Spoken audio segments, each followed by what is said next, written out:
Hi, I'm Linda, and this is No Frills ASMR. I thought today we could talk a little bit about the Pre-Raphaelite Brotherhood. I'm not an art historian or anything. I'll just be touching on it a little bit. But if you're really interested to learn more, there's plenty of information out there. But just in case you're possibly going to fall asleep, I'll give you the lowdown right up front. So the Pre-Raphaelites, they called themselves the Pre-Raphaelite Brotherhood. And they were based in England.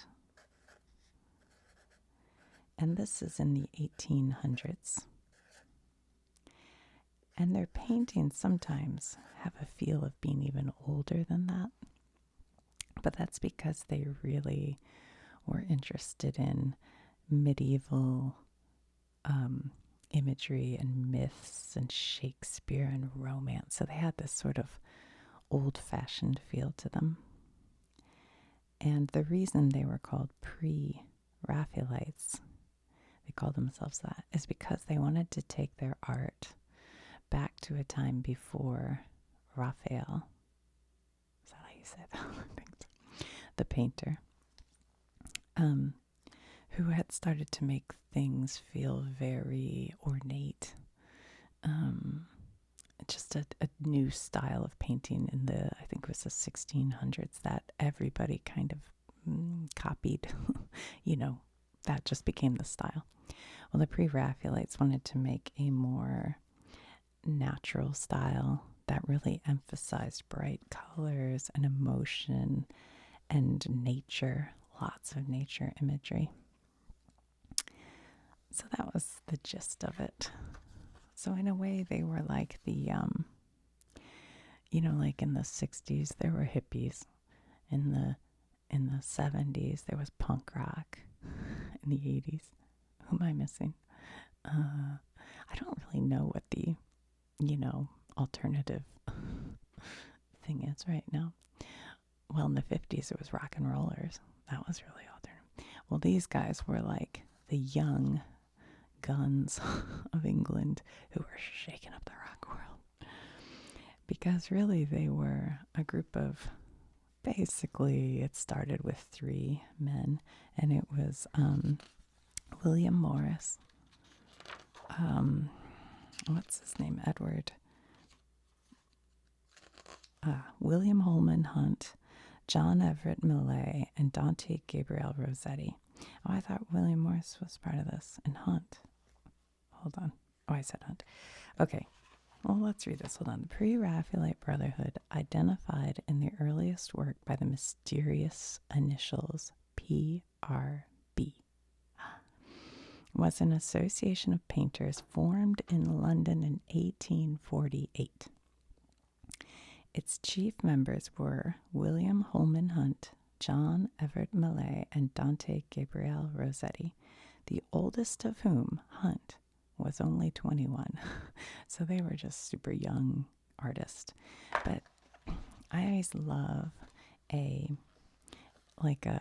this is a brotherhood, but like a group of artists who start working together. This happened a lot with poets we've seen, and in some of the books we've read. But it's like if they start working together and kind of then they start taking on each other's style a little bit, it creates like a movement around that style. I think it's cool. I think it's kind of cool. Okay, what do they say? We'll just skim through this a little bit, and then I'll show you some pictures. Until the Brotherhood made its mark, British art was very much dominated by the Royal Academy. Looking down their noses. Founded in the early years of George III's reign and its first president, Joshua Reynolds, the Royal Academy's first president.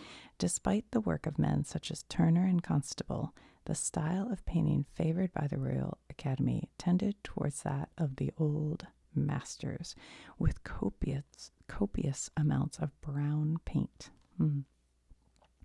The three youthful Pre-Raphaelites deliberately challenged the established view of art, drawing up, and I love this, a manifesto of their intentions and publishing them in 4 issues of the periodical called The Germ.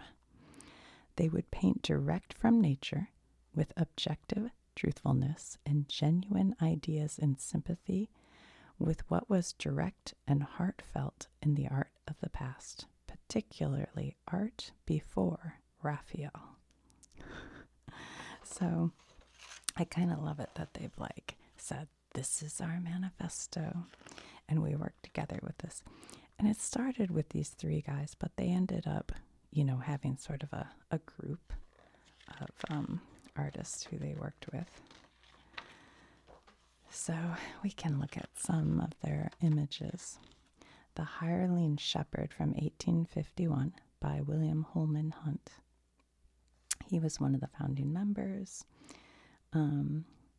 This painting was the first to incorporate the aims of the Brotherhood, which were to paint realistic and truthful paintings with a high moral tone. That reminds me. I did think we could take a quick look. I really doubt that the Pre-Raphaelites are in here because I feel like this book was published in the 90s, and back in the 90s they weren't talked about very much. I don't know. I could be wrong about that. Let's see. My eyes are doing something funny here. Let's see. I might need my reading glasses. Predestination. Preposition. Prenatal. Yeah, no. I don't think they're in here. But I'll tell you who is going to be in here is Raphael. So let's just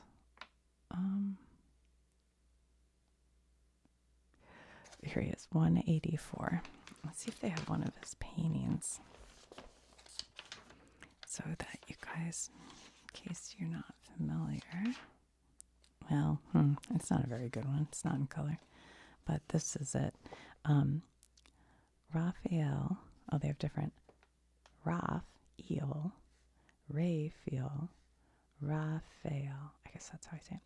An Italian painter of the 16th century, a contemporary of Leonardo da Vinci and Michelangelo. The turtles, you guys. He is known for his beautiful and gracious Madonnas and the School of Athens. So that's kind of how he was working. But you can't see the color, and that's sort of a big deal. But that's what they were kind of trying to do different. This is The Light of the World by William Holman Hunt. And what's this one? The Awakening Conscious. I have the worst time saying this word, conscience. I don't know why. This painting is a perfect example of Hunt's preoccupation with finding exactly the right setting for his narrative. Although the exact location of the room in this painting has not been identified, there is no doubt that Hunt found a real room that suited his purpose and then filled it with symbolic matter that would point the moral of his painting. The expression in the young woman's eyes as she draws away from the man tells the story well enough. Yeah, I could tell exactly when I looked at it that she was like, yikes, get me out of here.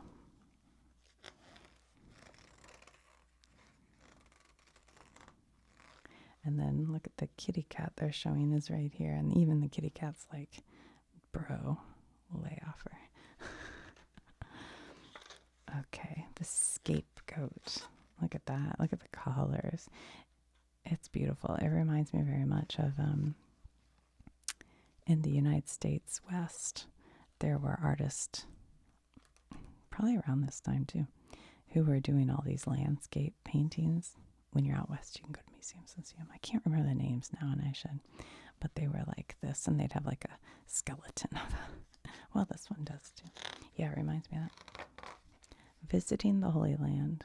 In 1854, in search of scenes to use in paintings of the life of Christ, Hunt hit on the idea for the scapegoat from the account in Leviticus of how, as part of the Jewish ritual of atonement, 2 goats are selected, one to be sacrificed and the other to be released into the wilderness to atone for the sins of the community. Interesting. The Lantern Maker's Courtship, a street scene in Cairo. The Lady of Shalott. Shalott is how you say that. This painting based on Tennyson's poem, The Lady of Shalott, in 1850, but did not begin painting it until 1886. This one has been called the last great pre-Raphaelite painting and is indeed one of Hunt's finest works, its swirling lines making it a precursor of Art Nouveau. So the painter who became part of the Pre-Raphaelites, William Morris, I think he was part of it. Or maybe he was, well, we'll find out. But he went on to do textiles, and you can right now go by, I actually have sort of, this reminded me, but William Morris wallpaper. They use his designs for wallpaper and for gift wrap and all kinds of things. So if you ever see William Morris, he's part of that. Here's this painting. See how this woman's face looks? That is like a thread in Pre-Raphaelite work. Oh, this is a very famous one. Christ in the House of His Parents by John Everett Millay. I assume that's how you say that. Oil on canvas.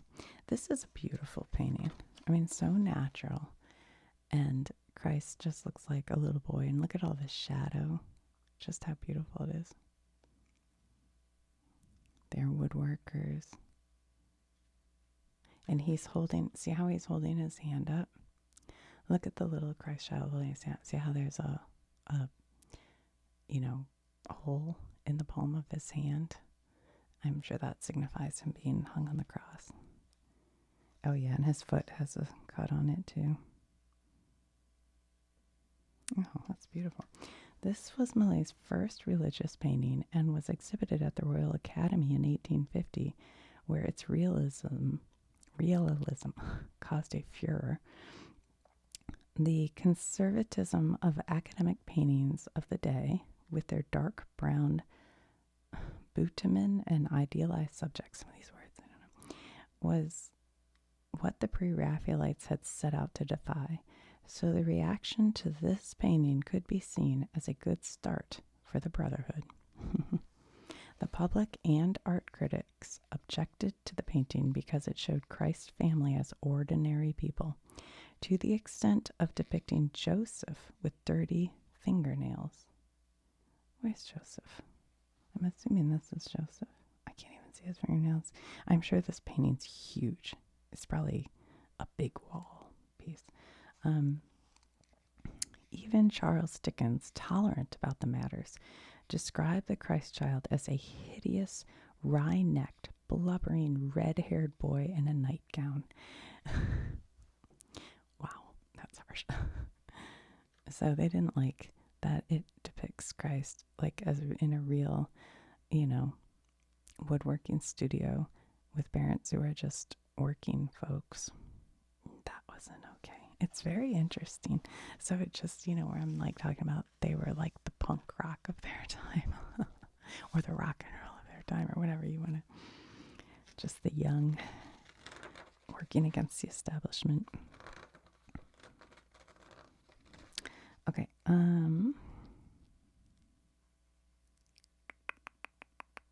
The publicity excited by the painting provoked Queen Victoria into requesting a private viewing. Her opinion is not known, but Millay is quoted as saying that he hoped the painting would not have a bad effect on her mind. Here we have Waiting.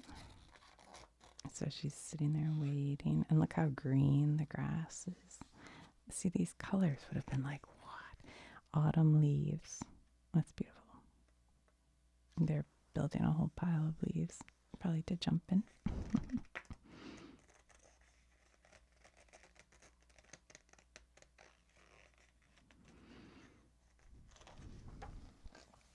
Trust me. Uh-oh, what's going on here? So he is saying to her, give me the letter. So this looks like probably her father. And she's got the letter hidden behind her back. So he has like a post bag. So it almost looks like he's saying, give me the letter and I will take it to the post. And she's like, I don't know if I trust you.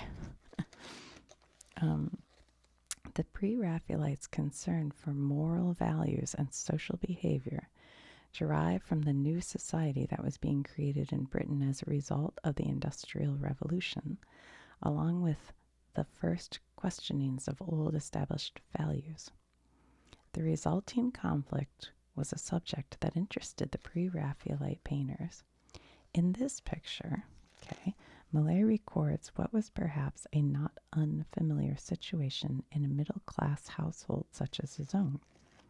A father demands to see the letter that has arrived in the postbag he is holding, and his daughter is reluctant to show what she considers to be her private correspondence. I disagree because he could have looked at it if he was. I think she wants to send the letter herself to her, boyfriend or girlfriend or whatever she has, and she doesn't want him to read it. She doesn't trust him to take it and not read it or dispose of it. I don't know if I agree with this, unless the painter has told us so. Oh, they're showing the detail of the reflection, I think, even in the silver.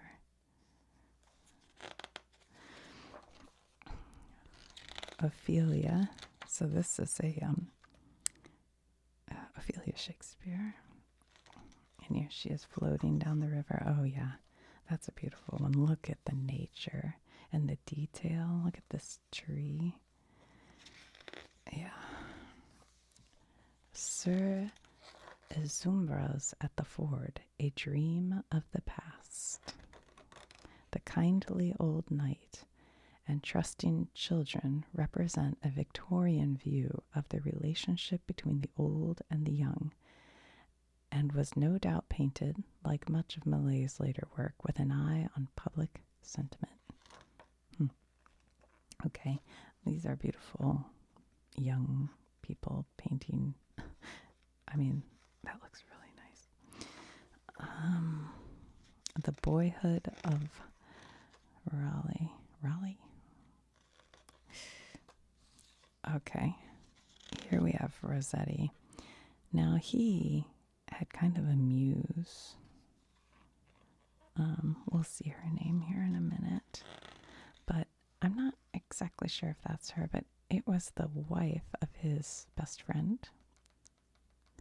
Okay, I think this is how it went. I think it was William Morris's wife. And Dante Gabriel Rossetti had her kind of as his muse. So if you look through, actually, I'm not sure that's her. This is her. He used her to pose for his paintings, and he had I think he had like schizophrenia or something like that, and basically she ended up saying enough's enough and felt that he had started drinking too much. He was taking like basically a cough medicine that was addictive, and so she kind of like stopped posing for him, and that was sort of the beginning of the end for him, I think, if I remember correctly. All right, so he's my favorite of the Pre-Raphaelites. Rossetti exhibited this painting at the Royal Academy in 1850 when Hunt showed his. The Brotherhood had formed just 2 years previous. This is the Annunciation in such a realistic manner. Rossetti was breaking with tradition. This unorthodox approach, which enraged large sections of the art-loving public, was in keeping with the pre-Raphaelite commitment to paint truthfully. So this is Mary, I guess, and maybe this is the angel Gabriel? I'm not really sure. I don't know my kind of Catholic stuff. Well, this is the Annunciation too. Oh, here's the angel, and here she is, I guess.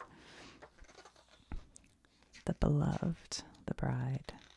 In Rossetti's work, the religious idealism of the early pre-Raphaelite Brotherhood gradually gave way to a new kind of spirituality in which sensuality was a heady ingredient.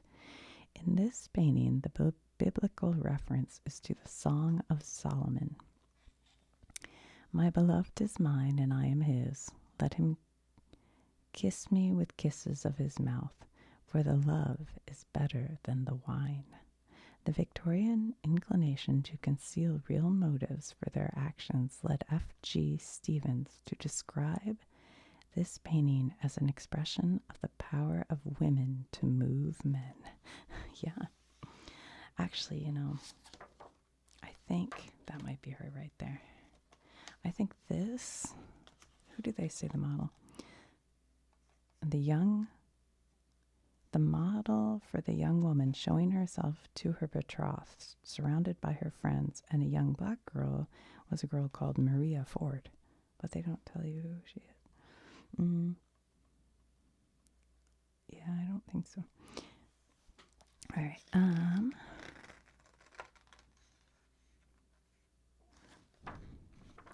It says May Morris. May Morris was one of the two daughters of the poet and craftsman. Yeah, William Morris. Okay, William Morris was in the art and craft movement too. And his wife Jane. In this beautiful study, Rossetti has given May a strong look of her mother, with whom Rossetti was infatuated, although there was no question of intimacy between them. Almost every woman he painted had something of Jane about her. This painting bears the inscription MM, I don't know, the year of Rossetti's schizophrenic collapse. Yeah. Both May and her sister Jenny were fond of Rossetti, who often asked after them. On one such occasion, Jane replied rather strangely that May was a delicate child and would not drag through a long life. So much the better for her. In fact, May lived well into the 20th century, quite long enough to edit her father's work and to write a biography of him. That's kind of weird. So this is May, but she resembles her mother because he used her mother as his muse all the time. The Lady of Pity, typically romantic view of Jane Morris as Rossetti saw her.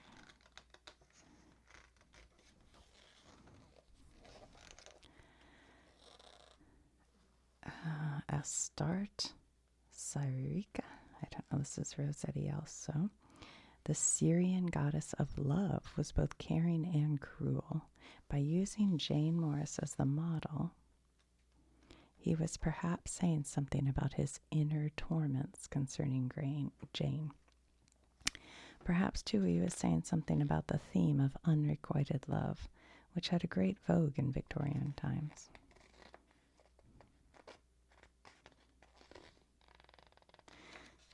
And then here, The Daydream. Rossetti painted this splendid work after Jane Morris had ceased to pose regularly for him. It was done from an earlier drawing of Jane, sitting in a tree at Kelmscott, the home that Rossetti shared with the Morrises on the Thames. The book she is holding is a reference to her love of reading, and the sycamore tree with its unfolding buds is a symbol of spring. The spray of honeysuckle in Jane's hand is also a symbol, its heady scent and tongue-like petals suggesting the sexual love that Rossetti felt for her, but which could never be satisfied. I feel like this author might be reading stuff into it because I don't know that there's any accounts like Rossetti. I don't know that he kept a diary or anything. He did paint her all the time, and he was obsessed with her. But I don't know. He could have just had an obsession. He could have been gay, and she was just his best friend. And then decided he was too much for her, and then he kind of, I don't know. I don't know what the truth is. Or maybe he was in love with her. I don't know. Manfred and the Jungfrau. Ford Madox Brown. Okay, so some of these are Pre-Raphaelites who came in like a little bit later on. Stages of Cruelty. Stages of Cruelty. So the girl is whipping the dog with a switch. And he seems to be like begging her. She's holding, it looks like a cross stitch, but it has like a cone on it. What is going on? Although Ford Madox Brown was never a member of the Pre-Raphaelite Brotherhood, he felt great sympathy for their aims and ideas. Oh, okay.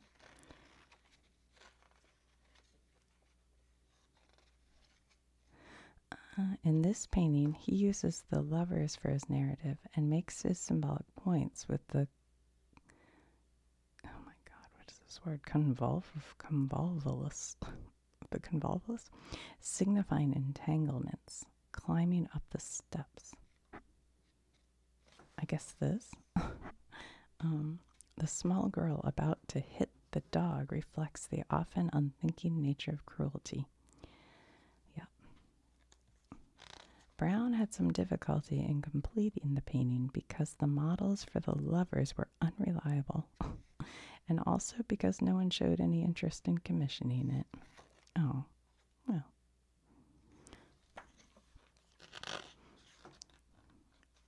You'd think the one day they show up, you'd do a sketch of what you need, and then just like a pencil sketch and use that, but I guess they needed the shadow and everything. Work. The Last of England. Oh, wow, look at that. That's realistic. Oil on panel. This is by Ford Madox Brown. The poignancy of this picture of unhappy immigrants must have struck a chord in many hearts at the time when many Britons were being forced to immigrate in search of better life. Perhaps Brown's own situation as a struggling and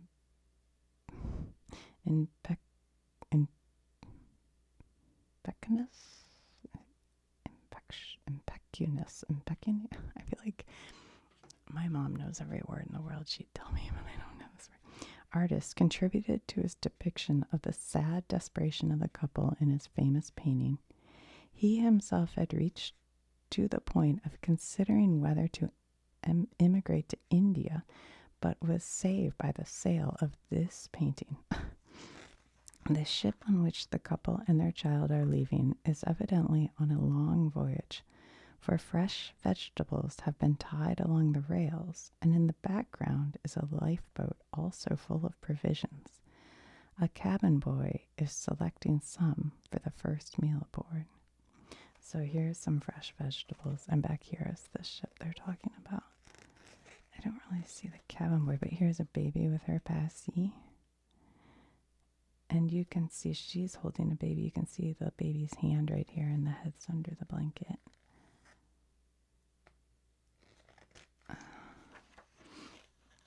She Shall Be Called Woman. This is by George Frederick Watts. And then Hope by George Frederick Watts. So these have a very different style. I feel like these look too much like Raphael. Love and the Maiden by John Rodham Spencer Stanhope.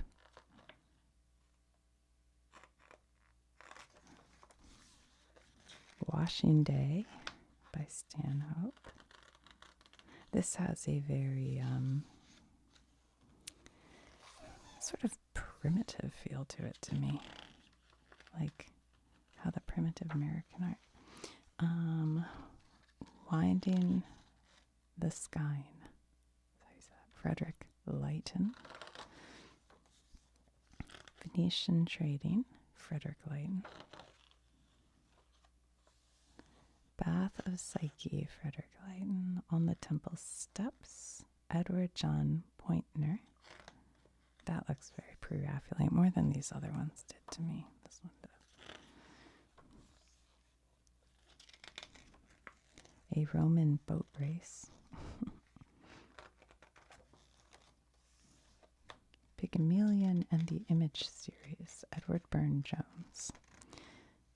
Yeah, Edward Burne-Jones. He was a big part of this all, I think.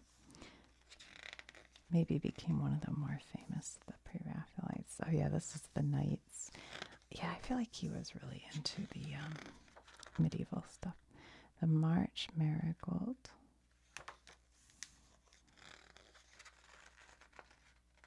The Baleful Head. What is that? Oh, it's the Medusa. Oh my goodness. Proclaiming Claudius Emperor. The Finding of Moses. Oh wow. There's baby Moses. And there the Egyptians finding her. Pharaoh's daughter.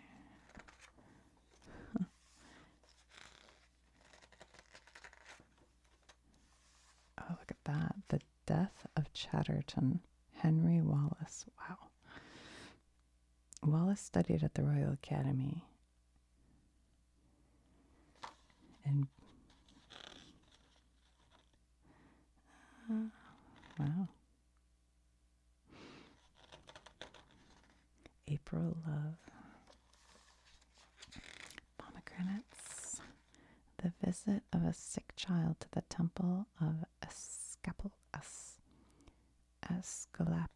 I don't know. Oh. Where's the sick child? Is this the sick child? Or is it? I'm not sure. This one's beautiful. Oh, this is the one from the front cover. Yeah. Dolce far niente. John William Goodward. Sweet idleness. Yeah, that's nice. Was a concept which appealed to many well-off Victorians with their supreme self-confidence and their delusions about having earned their rewards by dint of hard work. Godward, like other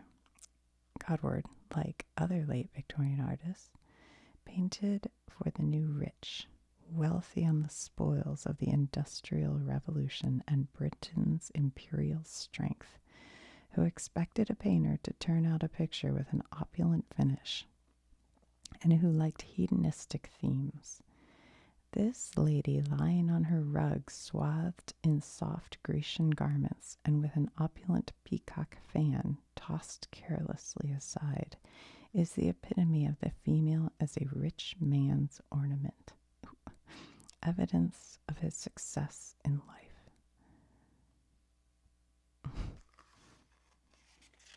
I wasn't going to go to that rich man's ornament. I thought she was just rich herself and, relaxing on her fur and peacock as we do. The Lovers, Simon Solomon. Simon Solomon, an Orthodox Jew, was an admirer of Rossetti's late aesthetic period, when the significance of paintings was seen to lie in their aesthetic values and had a mixed sensual and spiritual quality. Solomon's early paintings often had subjects taken from the Old Testament, but after a visit to Italy in 1866 through 69, he was won over to a more secular approach. He himself was to convert to Roman Catholicism. This painting of two female lovers is ambiguous in its meaning, though it may have biblical connotation. Solomon's paintings became increasingly tainted with a maudlin sentimentality and a distinctly epicene tone.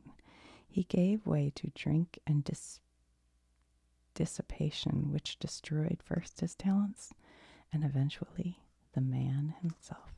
So many artists fall into drugs and alcohol or mental health. Love the Conqueror by John Byam Liston Shaw. So there you go. So I guess I'm wrong. Morris wasn't a pre-Raphaelite. He was just friends with Rossetti. But he is... Actually, hold on. I have my iPad here. Let me show you something real quick. So this is William Morris as an old man. He lived a long life. Have nothing in your houses that you do not know to be useful or believe to be beautiful. I love that. But he designed furniture, but he also made wallpapers, textiles, carpets, embroideries, tapestries, tiles, and book designs. And this is his wife, Jane, who was Rossetti's muse when she was young. But interestingly, even older, you can totally recognize her. But I want to show you. So here is like some of his design, some of his wallpaper design in an old British place. And there's a book with some of his work.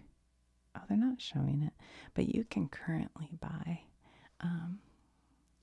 Morris wallpaper. Let me see if I can find some real quick. Hold on. How about this? Like they say, inspired by. But William Morris, Peacock and Dragon. This is a fabric, cotton, like a sheet. So they take his designs and they print them still and make different textiles. I think that's pretty cool. And a lot of them are super